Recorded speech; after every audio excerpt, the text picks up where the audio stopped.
al profe Carlos Andrés Martos Ojeda. El título de la charla es Reglas Golomb y una aplicación a sistemas de multiplexación por división de longitud de onda óptica.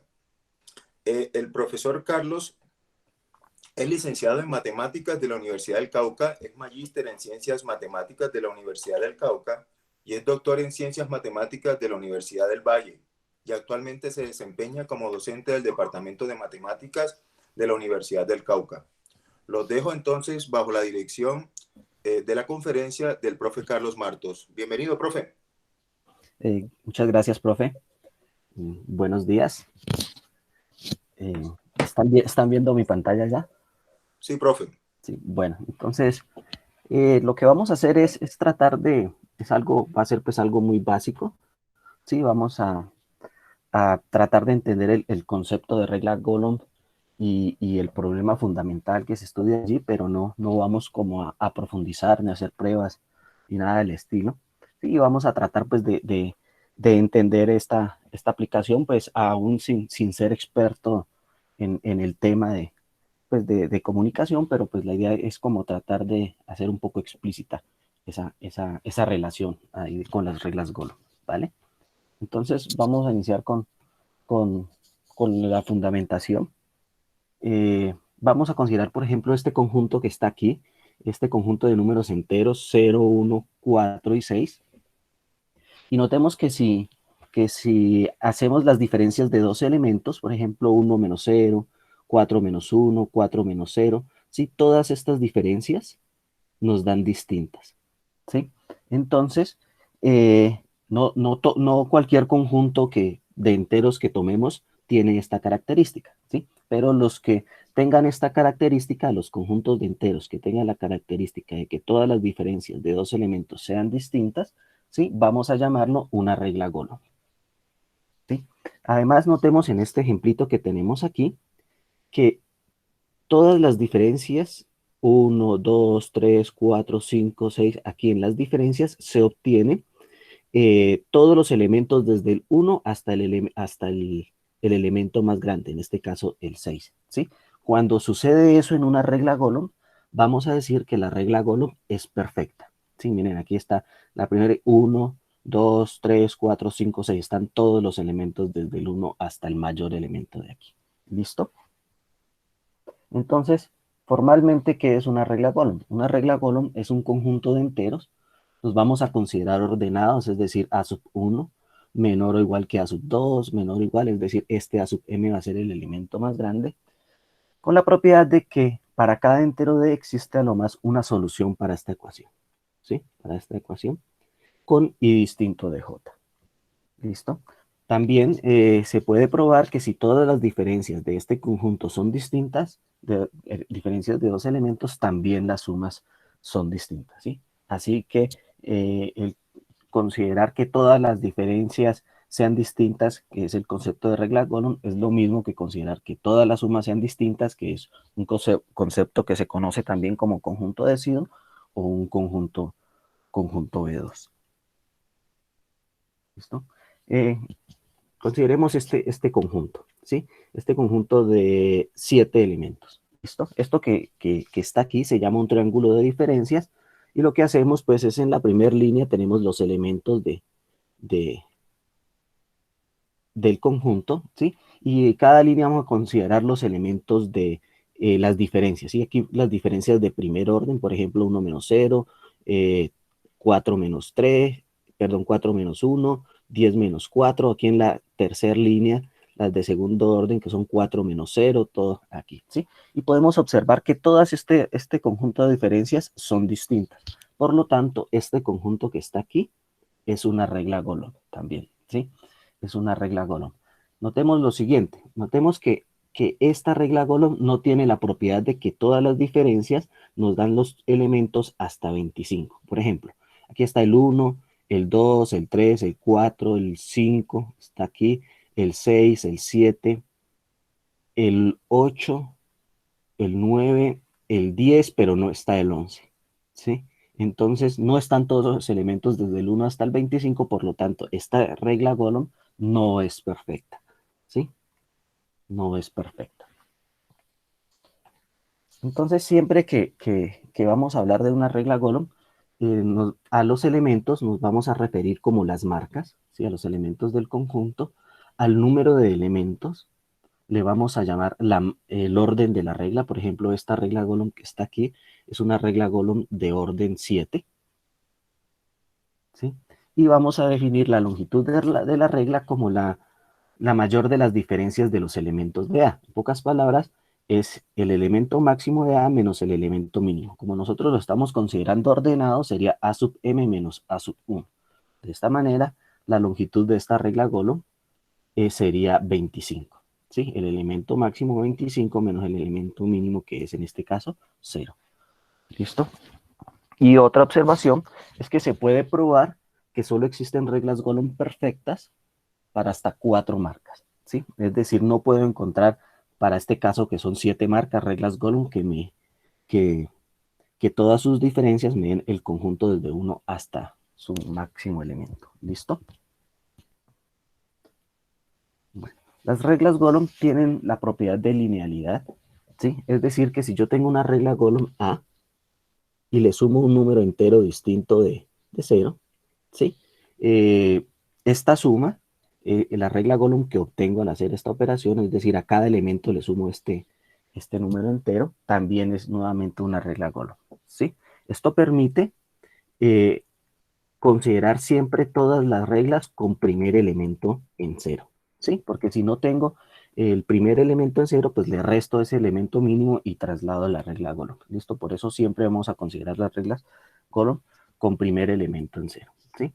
Y esta otra propiedad, que si tengo un número entero distinto de cero, entonces puedo definir x por a de esta manera, x por a sub i con a sub i en a, y nuevamente obtengo una regla Golomb. Es decir, no se pierde la propiedad de que las diferencias sean distintas, ¿sí? Esta propiedad es muy importante porque más adelante nos permite hacer unos cálculos para poder obtener cierto tipo de reglas que son las que vamos a buscar.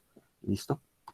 Entonces, el, el problema fundamental en el estudio de este tipo de conjuntos es fijar el número de elementos, ¿sí? Un número de elementos y encontrar la regla Golomb de menor longitud posible para ese número de elementos, ¿sí? Entonces, a estas reglas Golomb les vamos a llamar reglas Golomb óptimas, ¿sí? Por ejemplo, esta regla Golomb que está aquí es la regla Golomb de menor longitud. En este caso tiene esta 553 para 27 marcas. ¿Listo? Entonces, ese es el objetivo, hallar reglas Golomb óptimas. ¿Listo? Si una regla Golomb todavía no hemos probado que en efecto sea la óptima, es decir, que sea la de menor longitud, pero sospechamos que en efecto parezca o es hasta el momento la más corta o la de menor longitud que conocemos, la vamos a llamar una regla Golomb cercanamente óptima o subóptima. ¿Listo?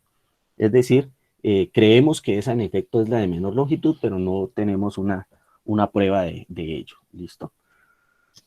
Bueno, estudiar el concepto de regla Golomb óptima o estudiar hallar la regla Golomb de menor longitud para un número de marcas dado es equivalente a estudiar hallar valores para esta función, g de m, que se define como el mínimo de este conjunto de las longitudes de A, tal que hace una regla Golomb con m elementos. ¿Listo? Este problema se ha abordado desde distintos campos, ¿sí? Se tienen hasta el momento 27 reglas Golomb óptimas, ¿sí? Estas se han hallado pues con distintos métodos, pero la prueba de que es en efecto la óptima se ha hecho computacionalmente, ¿sí? Por ejemplo, para esta última regla, la de 27 marcas, ¿sí? Se hizo un trabajo computacional, la página, la IBM, no recuerdo en este momento la página, y se demoró 4 años, 4 años probando que en efecto esta es la regla Golomb, ¿sí? Entonces, pues no es tan sencillo probar que una regla Golomb es en efecto la óptima. Estas son las que se conocen hasta el momento, ¿sí? ¿Cómo podría una idea intuitiva de probar que en efecto una regla Golomb es la óptima? Por ejemplo, consideremos esta de 4 marcas, una pequeñita, esta que es 0, 1, 4 y 6, ¿sí? Entonces, tenemos esta regla Golomb, ¿ah?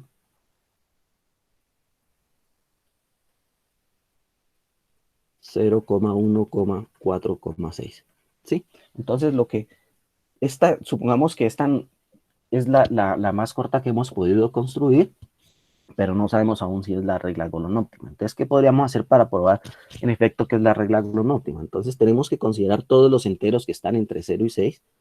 0, 1, 3, 4, hasta 5, ¿sí? Y tomar todos los subconjuntos de 4 elementos que pueda formar con estos, ¿sí? 0, 1, 3, 4, por ejemplo, ¿sí? Todos los subconjuntos y probar que ninguno de esos subconjuntos, bueno, aquí pongámosle 6 también, porque podríamos tomar este, ¿no? 1, 4, 5, 6, ¿sí? Y probar que ninguno de estos subconjuntos, ¿sí? Que posiblemente tendría una menor longitud que esta, es una regla Golomb, ¿sí? Entonces, si hallo todos los subconjuntos de esto con 4 elementos y pruebo que ninguno de esos subconjuntos es una regla Golomb, quiere decir que esta es la de menor longitud, ¿sí? Entonces, para una cantidad pequeña de marcas, pues uno lo puede hacer hasta manualmente, ¿no? Pero ya cuando la cantidad de marcas va creciendo, es un trabajo computacional bastante largo, ¿sí? Como les decía, pues para esta, por ejemplo, se demoró 4 años y desde el 2014 hasta la fecha está corriendo el algoritmo para probar que la de 28 marcas en efecto es la óptima. ¿Listo? Bueno, algunos resultados computacionales o algunas búsquedas computacionales que, que se han hecho. Por ejemplo, en el año 2002, Apóstolos, ¿sí? Verificó computacionalmente que para hasta 65,000 marcas, ¿sí? Esta longitud, esta menor longitud, es decir, la longitud de la regla Golomb óptima, es subcuadrática, es decir, es menor que m al cuadrado, ¿sí? Hasta 65,000 marcas. Y en esta página hay un trabajo en el cual se hallan reglas Golomb posiblemente óptimas hasta 40,000 marcas, ¿sí? Lo que hacen ellos es combinar un poco las construcciones conocidas y pues hay otras cosas adicionales, pero al final tienen 40,000 candidatas a hacer reglas Golomb óptimas. ¿Listo?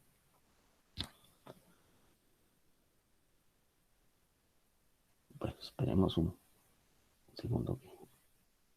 Bueno, listo.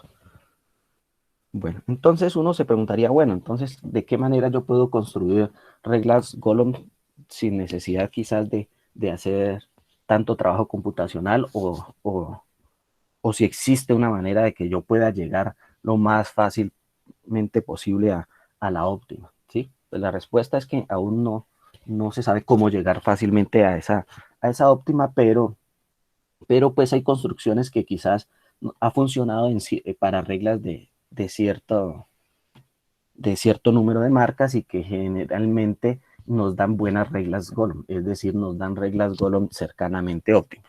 ¿Sí? Estas construcciones se conocen como la construcción de Bose, de Singer y de Rusa. ¿Sí? Estas tres construcciones son construcciones algebraicas que nos dan reglas Golomb modulares. ¿Qué quiere decir que una regla Golomb sea modular? Es una regla Golomb contenida en un conjunto que le llamamos Zn, Zn, Zn, que se pueden pasar a reglas Golomb enteras, ¿sí? Entonces, pues no vamos a enfatizar en qué consiste cada construcción, pero pues sí sabemos que existen y que nos proporcionan, por ejemplo, esta de Bose, una regla Golomb con Q elementos contenida en el intervalo 1 hasta Q al cuadrado menos 1. Q al cuadrado menos 1. Bueno, no escribe bien, pero Q al cuadrado menos 1, ¿sí? Donde Q es una potencia prima. Una potencia prima. Entonces se tiene estas tres, usualmente como las que más reglas Golomb cercanamente óptimas nos han dado, son esta de Bose y la de Singer. La de Rusa, poco, pues son muy pocas las que, en comparación con estas dos tienen mejores pues reglas Golomb cercanamente óptimas que esta. ¿Listo? Entonces, por ejemplo, consideremos esta para P igual a 5, ¿sí? Utilizando la construcción de Bose, uno obtiene esta regla Golomb de 5 elementos y esta regla Golomb estaría contenida en el intervalo 1,24. ¿Listo? Entonces, siempre que uno construye una regla Golomb allá, con este tipo de eso, voy a escribirla aquí, 1,2, 15,17,22. Sí, este está contenido en Z24. ¿Sí? Este Z24 es como una especie de aritmética modular, es una aritmética modular, es decir, por ejemplo, que eso es como si uno tuviera un círculo y aquí están todos los elementos, ¿sí? Y haga las operaciones que haga, no se me van a salir los resultados de este circulito, ¿sí? Entonces, también se hace con residuos o con módulos, pero bueno, no voy a enfatizar en eso. El hecho es que si yo tengo una regla Golomb contenida en puedo utilizar las propiedades que vimos al principio de linealidad, es decir, puedo esta regla Golomb multiplicarle un elemento cualquiera y esto seguiría siendo una regla Golomb. Yo puedo restarle un elemento cualquiera y esto seguiría siendo una regla Golomb, ¿sí? Entonces me voy a aprovechar de estas dos propiedades para poder esta regla Golomb, que es de 5 elementos, ¿sí? O de 5 marcas, tratar de llevarla a una regla Golomb con con la misma cantidad de marcas, pero de una menor longitud. Notemos que la longitud de esta, vamos a llamarla A, de esta A, es 21, ¿sí? Y si nosotros la comparamos con la óptima por acá, de 5 marcas, pues está bastante lejos, ¿no? Mire, acá la longitud es 11. Entonces, uno diría, no, pues esa construcción no es muy buena porque me dio una regla Golomb muy lejana. Pues esa es una técnica, entonces es utilizar esas propiedades. Entonces, como este es modular, voy a multiplicar la puedo multiplicar por números que sean primos relativos con 24. Entonces voy a ensayar, por ejemplo, con 5. Entonces voy a calcular esto, 5 por A. ¿Sí? Entonces 5 por A, multiplico cada elemento de estos por 5. Entonces obtenemos y lo modulamos 24. Entonces me quedaría así, aquí me quedaría, por ejemplo, 5, 10, 3, 13 y 14. ¿Sí? Está multiplicada por 5. Recordemos que como está en es aritmética modular, ninguno de estos elementos se puede pasar de 23, ¿sí? Entonces, si algún elemento se me pasa de 23, por ejemplo, aquí que esto me dio 5 por 15 me da 55, ¿sí? Entonces lo que hago es dividir 55 entre 24 y el residuo que me dé aquí es lo que pongo ahí. ¿Listo? Entonces de esa manera eso, lo organizo un poquito más y me quedaría así, ¿no? Me quedaría 3, 5, 10, 13,14. ¿Listo?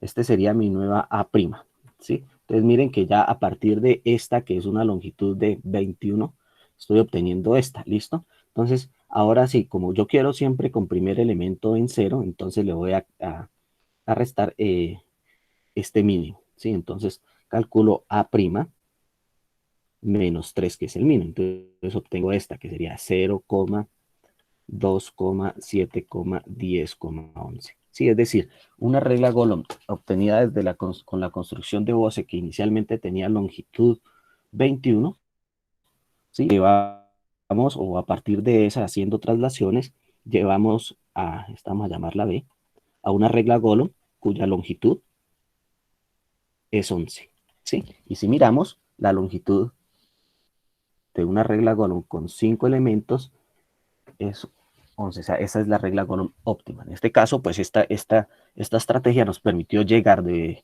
esta regla Golomb a una regla Golomb óptima, pues sin hacer mayores cálculos computacionales, ¿no? Pero, pues, en este caso, porque ya sabemos que en efecto esta es la óptima, ¿sí? Si no sabríamos que esa es la longitud óptima, esta apenas sería nuestra candidata a ser óptima y tendríamos que probar que en efecto no existe una regla Golomb con esta cantidad de elementos con una longitud menor. ¿Listo? Entonces, esa es una forma como de ir tratando de hallar reglas Golomb cercanamente óptimas, ¿sí? Pues le faltaría la parte de probar que en efecto es esa la óptima, ¿sí?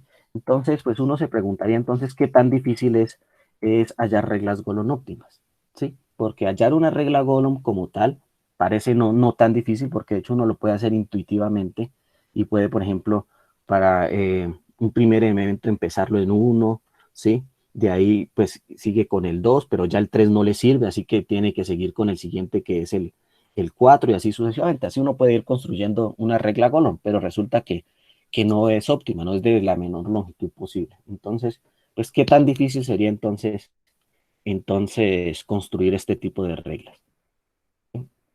Pues resulta que en algunos artículos se dice que este problema de hallar reglas Golomb no óptimas es un problema NP completo, ¿sí? O en otros se dice que es NP duro, pero en realidad en ninguno de esos artículos existe como que una evidencia o una prueba de que en efecto este problema sea de ese estilo, ¿sí? Lo más que he logrado encontrar es de hecho en algunos artículos hacen una referencia de donde está la prueba de que esto es NP completo, de que este problema es NP completo, pero no, es una página la referencia y la página no me lleva a ningún lado, no existe, así que aparentemente pues no hay nada, ¿sí? Lo más cercano que he encontrado es este artículo que llama sobre complejidad de la construcción de reglas Golomb, ¿sí? Y en este lo que hacen es probar que un problema relacionado a las reglas Golomb, que es este que está aquí, que si tengo un subconjunto de los números naturales, tengo un número natural, preguntarse si existe una regla Golomb contenida en este conjunto de al menos n marcas, ¿sí? Probar que ellos prueban que esto que está aquí, ¿sí? Es un problema completo para NP, le dicen ellos, ¿sí? Un problema NP completo, y aquí está para los que estén interesados, podrían pues estudiarlo un poco y ver entender pues un poco la prueba que ellos presentan. Sí, de hecho presentan la prueba de otro problema relacionado con reglas Golomb. Sí, aquí ellos dicen también que no conocen un resultado sobre la completitud como tal de las reglas Golomb óptima, y que eso es como lo que más se han podido aproximar a eso. ¿Listo? Si tienen alguna pregunta, pues me pueden interrumpir en cualquier momento. ¿Sí? La idea es que se vaya haciendo como una especie de charla y no, pues así que en cualquier momento pueden preguntar con confianza. ¿Listo? Bueno, este problema pues también se ha abordado desde la parte teórica, ¿sí? Y desde la parte teórica, pues como les dije, es estudiar el comportamiento de esta función, ¿sí? O hallar una fórmula cerrada. ¿Qué quiere decir hallar una fórmula cerrada? Pues una fórmula que me permita hallar este valor para cualquier n, ¿sí? Que desee hallar. Pues hallar la fórmula cerrada, como no se ha podido encontrar, pero como no se ha podido encontrar, entonces la idea es estudiar el comportamiento. ¿Y cómo lo estudiamos? Pues tratando de hallar cotas superiores o cotas inferiores de esa función, ¿sí? O estudiar su comportamiento asintótico. No vamos a entrar en detalles de cómo se lograron estas cotas, pero estos son algunos de los resultados que se han obtenido. Sí, intuitivamente o simplemente contando el número de diferencias se puede probar que este GDM, ¿sí? Es decir, la longitud de la regla Golomb óptima con m marcas, es mayor que esta expresión que está aquí, ¿sí? A partir de esto se han obtenido mejoras para esa cota, ¿sí? Atkinson, Santoro y Urrutia aprobaron esta expresión haciendo un conteo un poco pues, más selectivo que el anterior.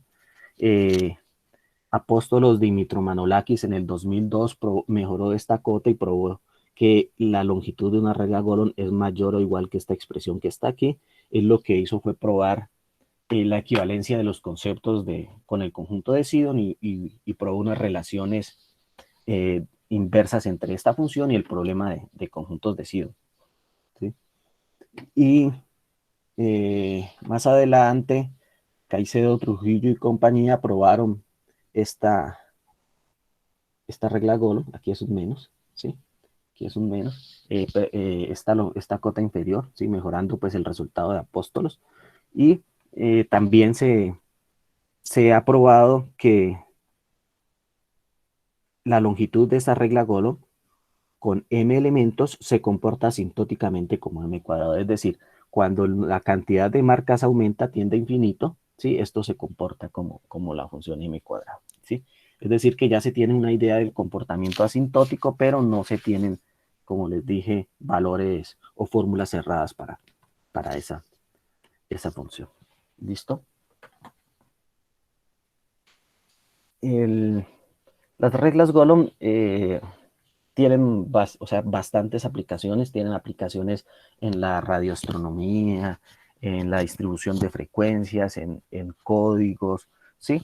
Que pues realmente no conozco mucho sobre esas aplicaciones, de hecho no conozco mucho en general de las aplicaciones de las reglas Golomb, sí, pero hay una en particular que me pareció interesante de un artículo que salió, les voy a mostrar ahora en el 2020, que es ¿sí? Este artículo, en el que utiliza el concepto de reglas Golomb para asignar canales en fibra óptica, ¿sí? Entonces, pues, me parece interesante y por eso quise, pues, presentarlo aquí con ustedes, ¿sí? No soy experto en este tipo en estas cosas, pero pues la idea es que entendamos un poco la relación entre estas dos cosas, ¿listo? Entonces, pues vamos a empezar a definir algunos conceptos básicos, como que esto, por ejemplo, la comunicación por fibra óptica es un método de transmisión de información enviando señales de pulso de luz a través de fibra óptica, ¿sí? La luz en forma de ondas electromagnéticas es modulada para transmitir información. Entonces, un sistema de comunicación por fibra óptica más o menos tiene este esquema, ¿sí? Tenemos una información que generalmente está en pulsos eléctricos, ¿sí? Entonces, esta información que está en pulsos eléctricos se transforma a pulsos de luz, ¿sí? Y es transportada por una fibra. Una fibra óptica acá se tiene pues el receptor y nuevamente esa información se puede recuperar, ¿sí? En grandes rasgos es eso, ¿sí? Es decir, por cada fibra óptica tendríamos inicialmente pues un canal de información, ¿sí? Pero para poder optimizar este tipo de comunicaciones, ¿sí? Se ha utilizado esto que se llama el principio de refracción de la luz, y es que, por ejemplo, si aquí tenemos esto que es un prisma, todos sabemos que si a un prisma le aplicamos un rayo de luz, este me descompone ese rayo de luz en este tipo de cosas. Y resulta que esa propiedad se puede hacer en ambos sentidos. Es decir, si tengo estos aquí y le aplico pues el ángulo correcto, esto me envía por el otro lado un haz de luz, ¿sí? Entonces, la idea es utilizar esto que sucede aquí con el prisma, pero en este sistema de fibra óptica, ¿sí? Es decir, poder enviar varias frecuencias o varias frecuencias por una misma fibra óptica. ¿Listo? De tal manera que ninguna de ellas se elimine con la otra o se cause interferencia con la otra y al final las pueda recuperar cualquiera de ellas. ¿Listo? Entonces, a ese método es al que nosotros le llamamos la multiplexación por división de longitud de onda. ¿Sí? ¿Y qué es eso? Pues es una tecnología que permite transferir varias señales independientes sobre una sola fibra óptica. ¿Sí? ¿Y qué ventajas tiene eso? Pues tiene ventajas de que aumenta el flujo de datos de la fibra óptica y por lo tanto aumenta la capacidad de todo el sistema. ¿Listo? Entonces, a esa técnica es a lo que le vamos a llamar la multiplexación por división de longitud de onda. ¿Listo? ¿Y en qué consiste esa técnica? Pues aquí tenemos las señales independientes que son la entrada, pues aquí inicialmente serían pulsos eléctricos, aquí ya las tendríamos como luz. Entonces, tendríamos de entrada una cantidad de señales, eh, tendría que haber algo que se llama un multiplexor, que es lo que me combina estas señales y me las envía a un canal de una sola fibra óptica, ¿sí? De tal manera que ninguna de ellas se solape o se interponga con la otra, ¿sí? Que al final hay algo que se llama un demultiplexador, ¿sí? Que me recupera cada una de esa información, ¿listo? Entonces, vamos a centrarnos en esta parte de aquí, ¿listo? Entonces, una vez se tiene esto, lo que se hace usualmente es que esas, en el ancho aquí de banda, aquí en el ancho de banda, supongamos este es el ancho de banda que tiene, entonces estas frecuencias que envía aquí, actualmente en la parte real o en las empresas se manejan de la siguiente manera. Todas esas frecuencias están a la misma separación, ¿sí? Es decir, tienen la misma distancia entre ellas. ¿Listo? Entonces, cuando yo tengo aquí un ancho de banda determinado, ¿sí? Entonces, la cantidad de frecuencias que puedo enviar por esa fibra no van a ser muchas. ¿Por qué? Porque, por ejemplo, si yo tengo aquí 1, 2, 3, 4, 5, 6, 7, pongámosle aquí 8, ¿sí? Entonces, si yo quiero un mayor flujo de información, ¿sí? Por esa fibra, entonces tendría que anexar más canales. Por ejemplo, si quiero el doble, pues tendría que anexar aquí otra, aquí otra, aquí otra, aquí otra, aquí otra, aquí otra y aquí otra. Pero al estar eh, a la misma distancia todas, ¿sí? Entonces, y al anexar mayor flujo de información o más, más frecuencias, pues, estas dos pueden estar muy cerquita, ¿sí? Al estar muy cerquita, se puede ocasionar algo que se llama la diafonía. ¿Y qué es la diafonía? Pues que sumas de tres de estas frecuencias coincidan con una cuarta, ¿sí? Es decir, si yo tengo una frecuencia 1 más una frecuencia 2 menos una frecuencia 3 me coincida con una frecuencia 4, ¿sí? Entonces, si eso hace que al aumentar eso, pues se pierda mucha información, ¿sí? Entonces no puedo aumentar la capacidad de mi fibra o el esa así arbitrariamente. Entonces, la única opción para aumentar la capacidad es que si yo quiero tener 16 canales, entonces me tocaría aumentar el ancho de banda, ¿sí? Y esto pues tampoco es muy productivo, porque entonces si quiero aumentar la capacidad con el mismo ancho de banda, pues no se podría, me tocaría aumentar el ancho de banda. Entonces, lo que se trabaja o lo que se ha ensayado, ¿sí? Es considerar el mismo ancho de banda, pero ya no estas frecuencias con espaciadas a la misma distancia, sino que espaciadas a distancias distintas, ¿sí? Y con la característica de que las sumas de dos de ellas, de dos de esas distancias, sean distintas de las sumas de otras dos, ¿sí? ¿Por qué? Porque eso permite que todas las posibilidades de sumas de tres, ¿sí? No me vayan a coincidir con una cuarta frecuencia, ¿listo?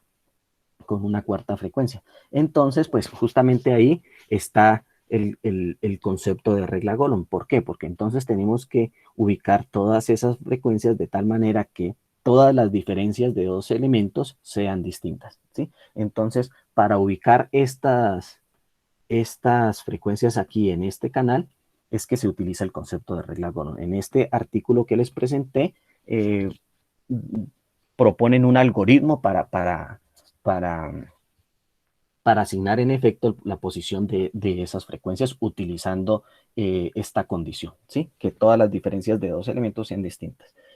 En las simulaciones que se han hecho, eh, esto tiene una ventaja, ¿sí? La gran ventaja es que permite ampliar la capacidad eh, de transportar información, ¿sí? De una manera considerable, con la ayuda de que no es necesario utilizar más ancho de banda, ¿sí? Es decir, con el mismo ancho de banda permite transportar mucha más información que cuando se tienen las frecuencias espaciadas a la misma distancia. Sí, eso es una gran ventaja, ¿sí? Y una gran ventaja con respecto a la anterior, ¿sí? Tiene también una dificultad, ¿sí? Para que pueda ser aplicado pues de manera real, o sea, eso se ha hecho es con simulaciones, ¿no?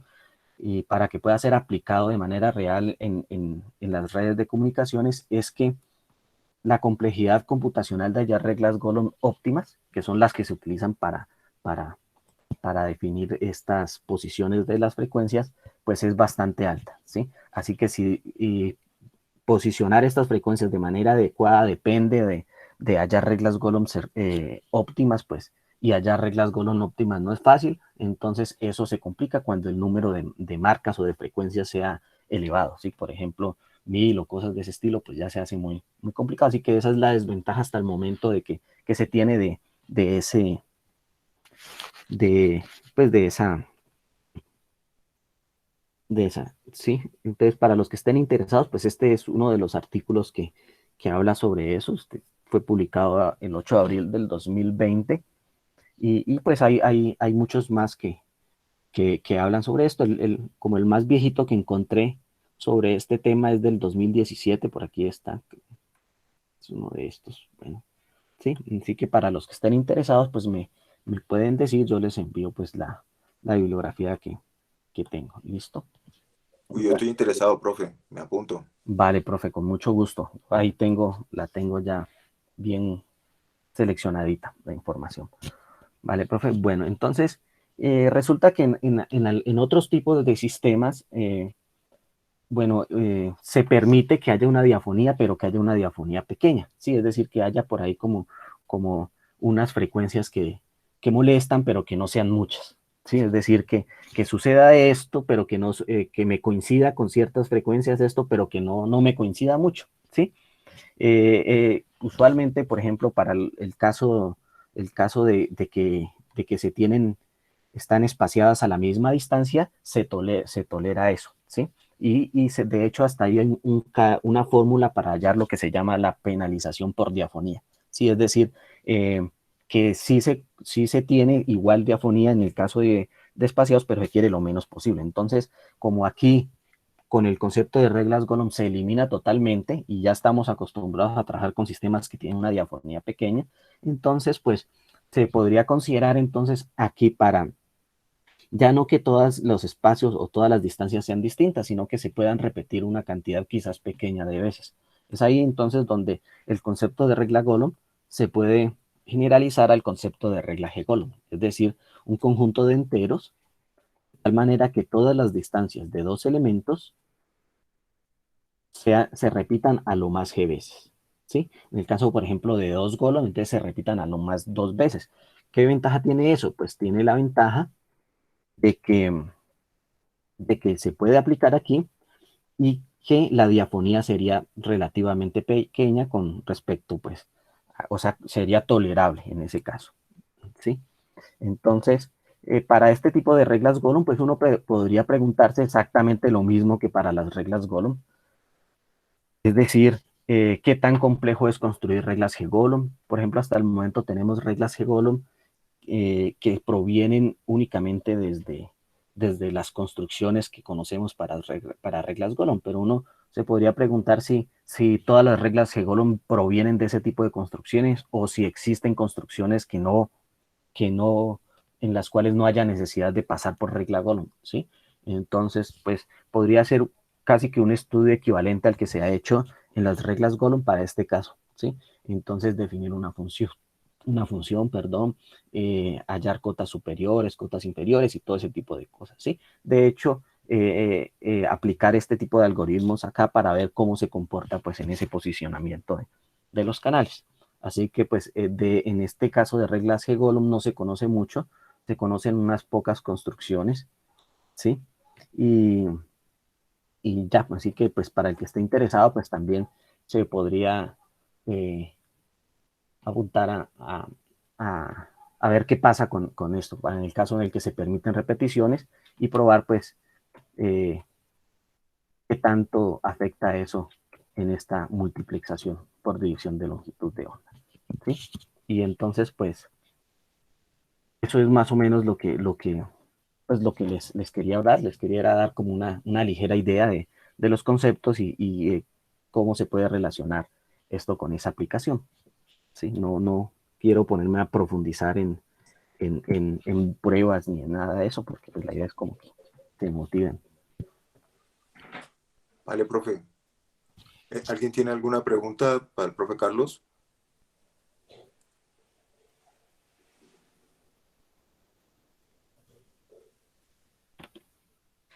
Profe, yo le tengo una pregunta. Además de este tipo de aplicaciones de las reglas Golem en la parte de transmisión de datos, en algún otro campo usted tiene conocimiento de que se aplique ya de manera práctica. No, no, sé que tiene aplicaciones en la radioastronomía, en, en, en códigos, pero no sé cómo lo hacen ni para qué las utilizan en realidad. Sí, así que estas como las aplicaciones que medio he explorado hasta el momento. Bueno, con Santiago, pues usted sabe que estamos haciendo un proyecto que usted nos está guiando al respecto. A mí me surge una inquietud, en vista de que uno no ve casi tanta muestra práctica de las reglas Golem, pero sí mucho interés de la comunidad científica en resolverlo. A mí me da como la sensación de que la aplicación de esto puede ser mucho más importante de lo que uno cree y por eso a lo mejor no divulgan tanto la aplicación de las mismas, ¿no le parece? Sí, sí, de hecho, en algún momento eh, por allá encontré un, art-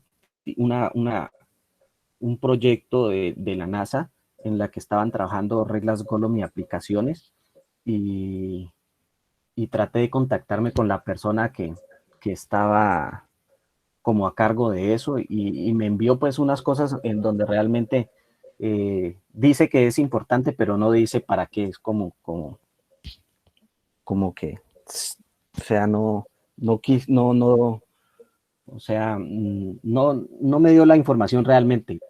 Dice que es muy importante para aplicaciones, pero no dice en qué aplicaciones la utilizan ellos, por ejemplo, en el proyecto que estaban trabajando. Entonces, no Sí, conozco. da la sensación como que supieran algo en que se puede aplicar, pero no lo dicen. Sí, de hecho, por Santiago, ejemplo, ¿sí? las páginas empiezan a desaparecer. Por ejemplo, esa página de la IBM en la cual estaba pues el proyecto de trabajar, de encontrar las reglas Golem cercanamente óptimas. Había un listado de reglas cercanamente óptimas hasta 160 marcas. Desapareció. Sí, es decir, ya eso no lo puede uno encontrar en la red. Con Santiago, de hecho, hemos tratado de buscarlo, porque Santiago siempre me pregunta, ¿y eso dónde está? Pues en algún momento yo lo exploré, pero ahora ya no se encuentra. Y lo mismo pasa, por ejemplo, en algunos artículos afirman que el problema es NP completo y dan una referencia y la referencia es una página, pero esa página ya no existe. Sí, es verdad, me pasó esta semana. Qué raro, ¿no? Sí, es como, Claro. Eso quiere decir que algo están o a punto de encontrar o ya lo encontraron y no quieren que se difunda tanto hasta que ellos no aseguren que puedan aprovechar al máximo. Así actúa pues, cuando hay consorcios entre comunidad científica y gobiernos o comunidad científica y empresa privada. Cuando eso ocurre, eso mantienen unas cláusulas de confidencialidad y acuerdos en donde no se puede divulgar la información. Algo también nos, parece, nos pasó guardando las proporciones cuando estábamos analizando el RCA para criptoanalizar. Nos remitían a un autor ahí que era todo fantasma y aparentemente era, a veces nos daba a entender que era una persona, pero después veíamos que era como varias personas, pero nunca podíamos identificar quién era, que era el que lideraba un proyecto para criptoanalizar el RSA. Eso como que es muy común. Hay que tener como paciencia y seguir investigando o guardar todo lo que uno vaya encontrando y sacarle el mejor beneficio a eso. ¿Alguien más tiene alguna pregunta para el profe Carlos?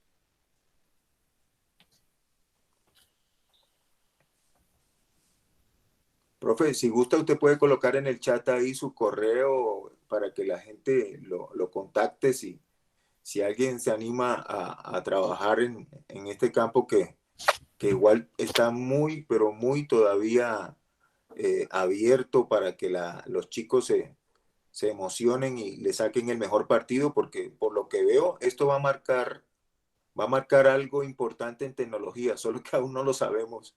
Entonces sería bueno ser pioneros en eso también. Sí, yo Gracias, estoy profe. a la disposición. Cualquier persona que esté interesada en el tema, pues me puede contactar y podríamos pues, ver qué podríamos trabajar, cosas así. Vale, profe, le agradezco muchísimo. Y de antemano aprovecho la ocasión para agradecerles a todos los que han asistido y han disfrutado de estas conferencias de expertos que hemos invitado en el semillero SEC, Security, Encryption and Cyber Security, y que esta va a ser la última conferencia del año. Vamos a pausar aquí y el próximo año estén pendientes al grupo de WhatsApp que vamos a propósito, Gustavo nos ofreció. Ah, bueno, Gustavo, te cedo la palabra para que nos vayas comentando tus ideas y las hagas aquí públicas y de paso te comprometas. Bueno, pues lo que le comentaba al Inge al inicio de la charla, antes de que se empezara a grabar, pues era como para ponerme a disposición para realizar algunos talleres en la parte de seguridad, pues puede ser de criptografía, de diferentes temas, ¿no? Pueden ser ataques a máquinas vulnerables por diseño que vienen implementadas en CTFs, Capture the Flag. Son como concursos donde se participa para obtener el acceso a una máquina o escalar privilegios dentro de la máquina. Bueno, o sea, hay demasiados temas pues para tratar, entonces serían pues hacer diferentes talleres respecto a diferentes temáticas en cuanto a seguridad. Entonces, pues esa es la idea. Sí, pues si hay más gente interesada, pues ya en el chat se irá diciendo y se irá diciendo cómo se van a hacer los talleres, cómo configurar los entornos, pues porque tiene que ser un entorno controlado. No lo vamos a hacer como que vamos a cometer un delito, sino que vamos a hacerlo en un entorno controlado para hacerlo completamente educacional y bueno, esa sería como la idea y el propósito. Listo, Gustavo, cuadramos entonces y lo vamos difundiendo por el chat Listo, y le damos el orden que le hemos venido dando a las conferencias de los invitados, ¿te parece? listo, perfecto.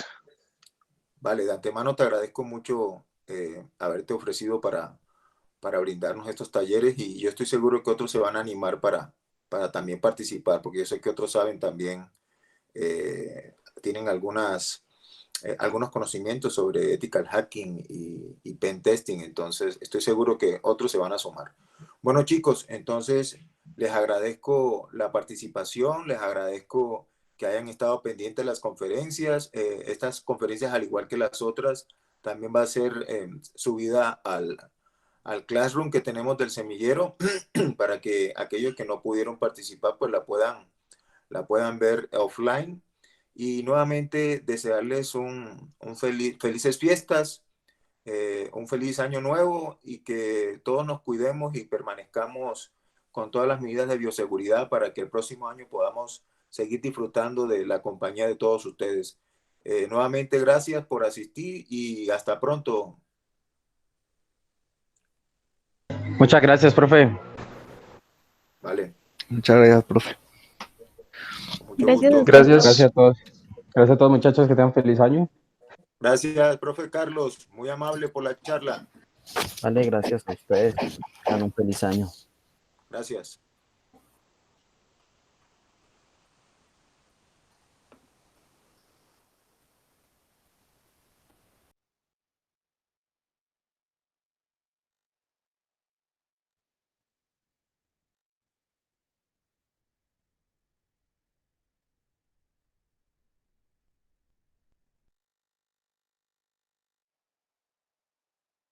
Carlos, Iván, Carlos, viejo Carlos. ¿qué más, Iván?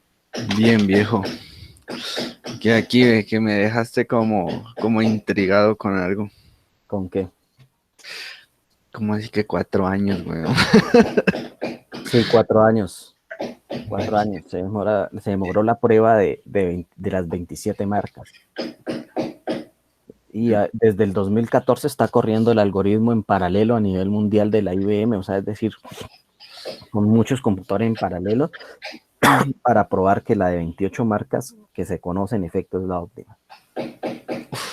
Pucha. Complicado el asunto, porque es que yo lo primero que me imaginé, bueno, si lo está haciendo IBM tiene que estar haciendo algo, yo me imaginé algo así, ¿no?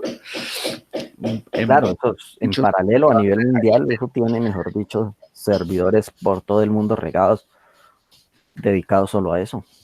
Y me imagino que hay gente trabajando en reducir esos costos computacionales, ¿cierto?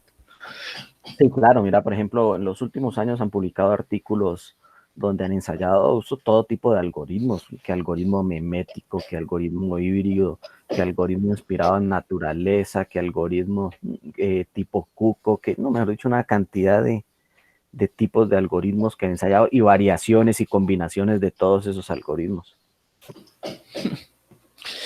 Bueno, pucha. Y uno mira el problema como sencillo, pero claro, sí, computacionalmente es costoso. esa es la ventaja de la teoría de números, ¿no? Que uno en teoría de números entiende fácilmente los problemas abiertos. La desventaja es que es un problema, o sea, son muy difíciles de solucionar. Son fáciles de entender y difíciles de solucionar. Eso no, es que días estábamos hablando con Wilson Mutis y decía eso es la desventaja de la teoría de números. Que uno los problemas los entiende y cree que son facilitos, pero sí, son difíciles de solucionar, mientras que, por ejemplo, en otras áreas, él decía, por ejemplo, en álgebras de Lie, decía que el problema era, o sea, lo difícil era entender el problema, que una vez lo entendían, las soluciones las encontraban fácilmente. imagino. No, estuvo bacana la charla. Ay, me toca ponerme a trabajar en esto. Sí, claro, sí. Hay un pelado de sistemas que está trabajando en esto. Está proponiendo un algoritmo memético y toda la vaina. Santiago, me dices cuando quieras, pues nos rimos con él, le decimos que nos explique cómo está trabajando la parte de algoritmos y esas cosas. Ya. Sabemos, yo de esa parte de algoritmos no sé nada, pero me voy a poner a aprender, ¿oíste? Está chévere esta cuestión. Sí. A mí me llama la atención eso, no sé. Pero para poder programar hay que entender bien la teoría. Claro. No, baila. Voy a leer un poquito eso de las reglas Golem, a ver si hago algo estas vacaciones. Y no, pues, si tenés algo con qué arrancar, me lo mandás, Carlos. Pues yo por ahí tengo la tesis de maestría, ese es. Mándamela, yo le echo una leyita. Ese es el fa. Ahí para despertar la mente, Carlos, porque ya uno se oxida. Sí, claro, ¿no? Sí. Carlitos, te dejo, voy a organizar algo por acá. Muchas gracias por la invitación, ¿no, Carlos? Todo bien, hombre, Iván. Bueno, cuando se pasa algo así me invitas. Con Listo, gusto. listo. Bueno, pues todo bien. Bueno, gracias, Carlos. Bueno, pues todo bien. Bueno, Chao.